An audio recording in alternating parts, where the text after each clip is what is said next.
welcome to our third meeting for March for FSA.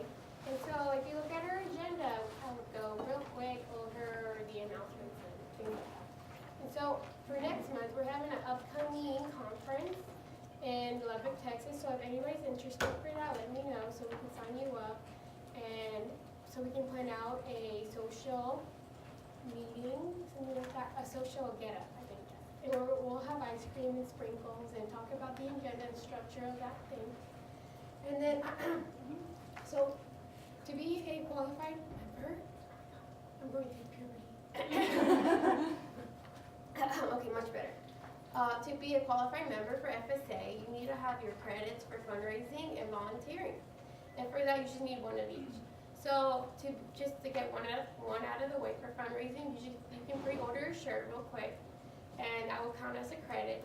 And for volunteering, we'll give you more opportunities for that in case you miss them. And then for Premier Engagement, make sure you're on there, you're added, and so you can always be updated. And yeah, okay, oh yeah, so for next semester, which our next meeting is going to be in April, and that meeting is going to be where we're going to get to know the new elections for officers for the upcoming fall semester 2019.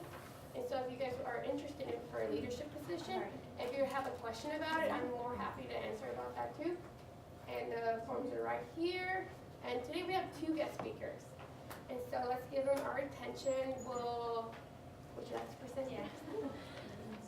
So our first guest speaker for today, we're going to have Kelsey from Career Connections. She's going to go ahead and go over a little bit about what they do and how it can help us.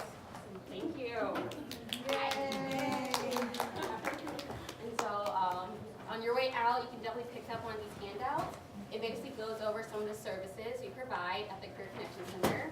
So like you said, my name is Kelsey Carroll, and I work with the College of Professional Education and College of Nursing. So anyone that's a major within those 2 colleges sees me for any one-on-one career counseling. We're located in Woodcock Hall, Suite 200, so right upstairs. Please feel free to drop by. I can help with everything from resumes and cover letters, interviews because they're kind of scary, how to apply to graduate school, is this the right major for me, or what all career options are with this major? Because considering family science, it's very broad, right? It's just working with people. Everyone has a family. They might not like their family, but everyone has some kind of family or support system. And so with that being the case, there's so much you can do within the majors of family studies and things like that. I'm currently a PhD student working on my PhD in family studies. I got my master's in counseling from the University of Texas at Tyler in 2018. Before that, I got a bachelor's in psychology and a second bachelor's in human development and family studies from Oklahoma State University. So I have a very diverse background. So anytime you guys would like to ask just kind of that process, what all it can do with that, what is graduate school like, I'm happy to answer any of all those questions. But like I said, I am the career consultant located in Woodcock Hall, Suite 200. On the back of this handout, it gives you the steps on how to schedule an appointment with me. So you use Handshake, TW Connect, powered by Handshake. You log on with your TW email, go to Career Center appointment, and you'll see all my availability. I also do have drop-ins on Thursdays from 2:30 to 4:30. So any questions you guys have, I'm more than happy to answer that for you. Awesome. Thank you guys. Thank you. Any questions that I can answer real quick or anything on your mind? Okay. I'm here to help any way I can. Awesome.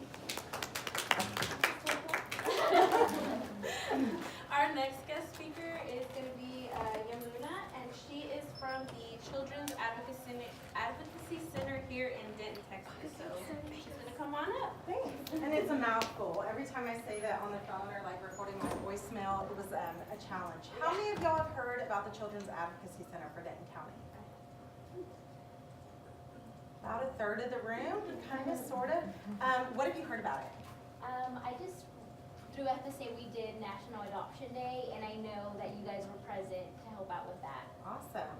Yeah, I saw probably a lot of you. I was there with a different agency at the time, so that's interesting. Yeah, at the courthouse, that was awesome. So I am with the Advocacy Center now. I'm super happy to be here. What we do is a lot of education in the community, of course, so like really educating the community to try to prevent child sexual abuse. Okay, so that's a major thing, and physical abuse as well. Just a lot of awareness, bringing awareness to that. With that, we also only see children where active investigations are going on, okay? So there's been a report of child sexual abuse or child physical abuse. Those children do come to our centers, and they go through a whole process that starts with a forensic interview to really talk to them at an age-appropriate level to gather what is really evidence that will be used in court, okay? Throughout that whole process, they're followed. They have family advocates. We have lots of things there at the center, like a clothing closet, referrals to any agencies that they might need in the community, and we partner with law enforcement. So we have kind of a multi-systems approach, all working in the same spot. So it's a very unique organization. That being said, we love our volunteers. Because the center is so busy, we have a lot of fundraising that happens because those dollars really help with therapy and really help the community at large. So if you look, I brought this card here. This is not me, this is Michelle. A lot easier to say, right? She is the volunteer person. So her name is Michelle Roca. And you can email her this application. So if you want to scan it up and email it to her, you can do that. Or you can just fill it out here. I can wait and I'll take them back to her. I told her I could do that. But it's just your preference, kind of what you think about that. You can go to our website, which is at the bottom. It's also on her card. If you want to just kind of browse it, see if it seems like a fit for you. The process is really a three-part process, and it's pretty strict, I would say. Like, it's a little bit different than like some of the internships I did and things with my undergrad. They really love their volunteers. We count on them. It's how we get so much of the work done. But that being said, we need that commitment, right? So the first step of the process is just to fill out this application. So that's step one. You can email it, I can take it with me. Step two is that you'll have an interview. So she'll schedule an interview with you. You come in, you'll have that interview. She'll probably do the first one over the phone, okay? And then she will get you scheduled for the third part, which is a volunteer orientation. That's a 2-hour orientation. And this is kind of before the process is finalized. So still, that's a big commitment already, right? That you made just kind of applying for this, the opportunity to do that. You can use it towards your hours. Like if some of y'all have, we do have practicums. This is separate from this. And it's a little bit separate of a process. But the volunteer part you can use for some of your classes that require like 15 volunteer hours. We had a lot of students this semester from TW and UNT that were there doing that, and they finished it really quickly. Some of them like to just come in the beginning of the semester, get their hours in, and then write their little journals, their papers, and be done. And they said, you know what, we're coming back in the summer because they really liked it. They enjoyed it. We are friendly there, y'all. We have to be friendly. We have to laugh a lot because it's hard, right? Like there's a lot there that we see and we hear. That being said, as a volunteer, you'll never have direct interaction with a client. Why would we not want to do that, like for a volunteer? Can any of y'all think of why we wouldn't want to have a volunteer volunteering with that child? Attachment, right? Some of that, some attachment. Confidentiality. Confidentiality, yeah. The experience. We can't give them advice if we're not, We don't want to do that, right? Yeah. Because we don't have, and I'm all on the prevention side. I'm not on the intervention side.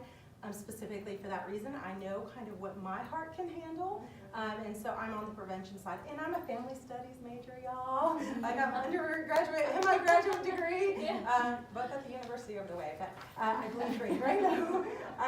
But I know some of the professors here in this department are really great, and been to conferences with them and things like that. So really good opportunity. So there's different things you can do. We had a volunteer a couple weeks ago. They came in, they used their artistic skills because I was doing a curriculum with Pilot Point ISD called Happy Bear. It's a prevention program for kiddos to prevent sexual abuse for kindergarten through 2nd grade.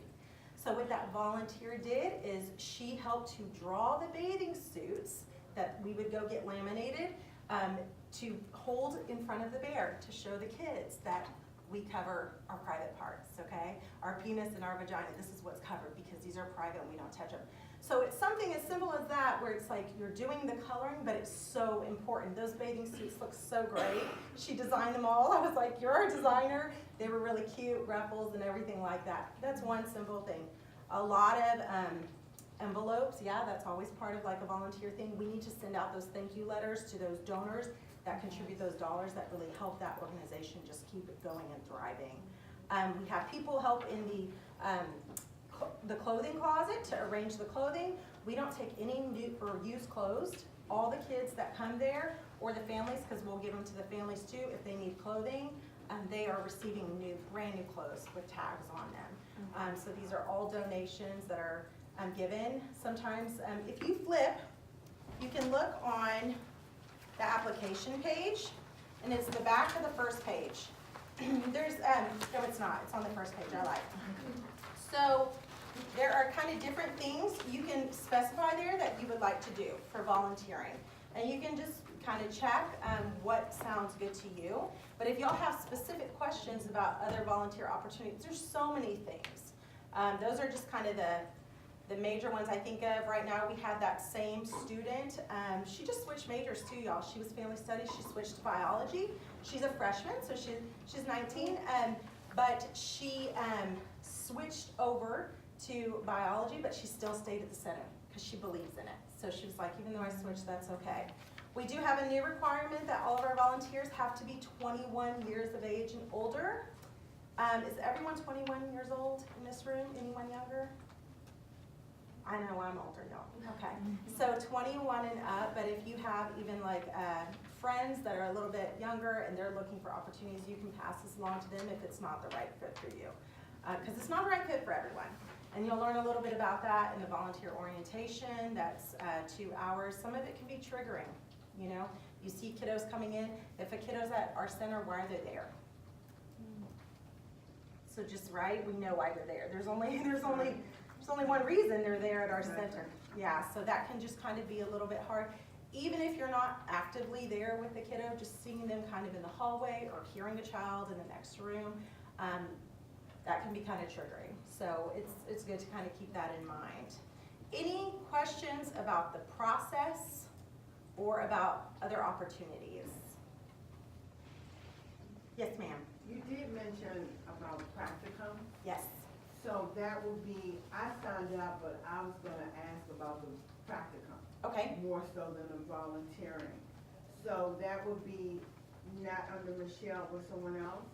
Should I cross my name out? Do not cross your name off. So Okay. still fill this out. Okay. Email Michelle and tell Michelle that you are interested in the practicum. Are you undergraduate or graduate student? Doctorate. Doctorate student. Oh, awesome. Yeah. Thank She you. will forward it to the person, the clinical supervisor that does that. Because she's in charge of volunteer, but there's just a different process.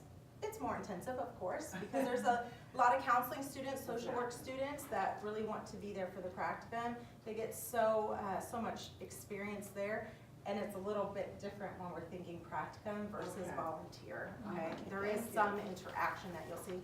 There's some interviews that you'll sit in on. The children won't know you're there. There's a double-sided mirror, Oh, so really? they will That's not. wonderful. Yeah, so there's some opportunities for that to keep in mind. Thank you for that. Yeah, yeah. I appreciate that. It's a neat experience, and sometimes it's like that little spot you just don't know is there, but there's a lot of great work going on there. Any other questions about it?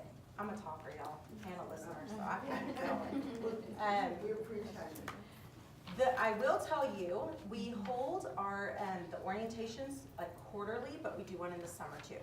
So if you're thinking about it, not really sure, okay. I would just go ahead and turn it in, because she'll contact you like in the summer or the fall, whatever you specify, and say, are you interested? And when she gives you that date, this is the date for our volunteer orientation, she'll give you plenty of notice. That literally is the date. There's not another date. So there's one in the fall, one in the spring, one in the summer, okay? So if you're interested, come on, we love you, we'd love to have you. Thank you. And I'm nice, y'all. Y'all work with me a lot. Like, you come in there and it's like, okay, let's do this. And we talk a lot, so. Anything else? Y'all are so quiet. It's lunchtime, y'all ate. Okay. All right, well, thank y'all. This is not my email. It's only Michelle's, so if you want to get in touch with me, she knows how to. I didn't even bring my cards, I just brought hers, because she's one that approves the volunteers. There'll be a full background check. All that is in here and laid out, okay? Thank you for All coming. right. Thank you. Thank y'all so much. Appreciate it. It's a pretty dress. Thank you. Do y'all know, the best part, right? You can wear leggings and nobody knows. But then I show everyone, so everyone knows. Do we have the sign-in sheet anywhere It's over around? here, Awesome. because I'm the last person that signed it. Thank you. Did everyone get a chance to, you sign it? Did you get a packet? No. Okay, here, you take this one. Thank you. And I'm gonna just leave those extra ones up there in case anyone wants them. I don't see everyone. Yeah, okay, I was like,